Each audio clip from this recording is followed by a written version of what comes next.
রাখার পর আমরা ওয়ার্ডে চিঠি বানিয়ে নেব অফিস হেড দিয়ে, অফিসের অ্যাড্রেস দিয়ে চিঠিটি বানানো রয়েছে।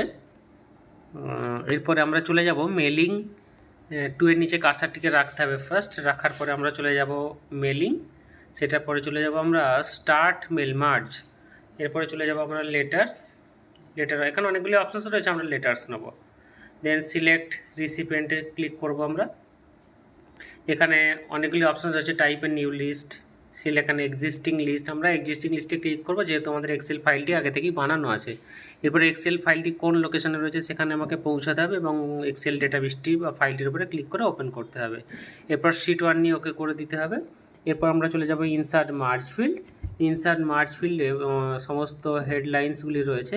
ফার্স্ট আমরা পিপি নাম্বার কমা দিয়ে এন্টার মারবো। এরপরে আবার ইনসার্ট মার্জ ফিল্ডে ক্লিক করে পিপি নেম নিয়ে পিপি নেমতে ক্লিক করব, কমা দেবো, এটার পরে ডেজিগনেশান, কমা দিয়ে একটা স্পেস দিতে হবে। স্পেস দেওয়ার পর মোবাইল নাম্বারটিকে নিতে হবে এবং আমি আগে থেকেই ফেসিমাইলটিকে বসিয়ে রেখেছি সিগনেচারে।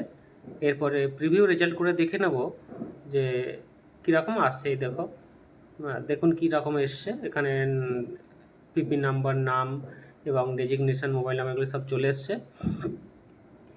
এটার পর আমরা নেক্সট করে দেখতে পারবো এবং এডিট ইন্ডিভিজুয়াল ডকুমেন্টস করলে যতগুলি পিপি রয়েছে প্রত্যেকের নামে ইন্ডিভিজুয়াল লেটারগুলি একটা নির্দিষ্ট ফাইলের মধ্যে আলাদা আলাদা পেজে সেভ হয়ে যাবে। দেখুন এখানে দেখাচ্ছে 1001, 1002, এইভাবে প্রত্যেকটি ফাইল রেডি হয়ে যাবে। এবার এই ফাইনাল ফাইলটিকে আমি সেভ করে রাখবো পরবর্তীকালে ইউজ করবার জন্য। একদম পরপর আসবে, আইডি ধরে বলুন বা নেম ধরে যে বলুন, যেভাবেই বলুন, এটিকে আমরা সেভ করে নেবো। যে কোনো নাম দিয়ে সেভ করে নিতে পারি আমরা,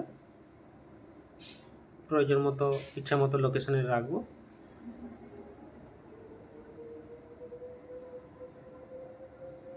সেভ করে নিলাম, এখানে ফাইল নেম দিয়ে সেভ করে দিতে হবে ফাইলটিকে। এরপর আমি র ফাইলটিকে এবং মেন ফাইলটিকে আমি ক্যান্সেল করে দিতে পারি। পরে চেকিং করে দেখে নেওয়ার জন্য যে জিনিসটা থাকলো কি না, আমরা ওয়ার্ড খুলে পুনরায় ওই ফাইলটিকে ওপেন করে একবার দেখে নেবো যেটিতে সবগুলি ডকুমেন্ট রয়েছে। ব্ল্যাঙ্ক ডকুমেন্ট, বা আমরা এখান থেকে ওপেন অপশানে চলে যাব, ফাইল ওপেন করব।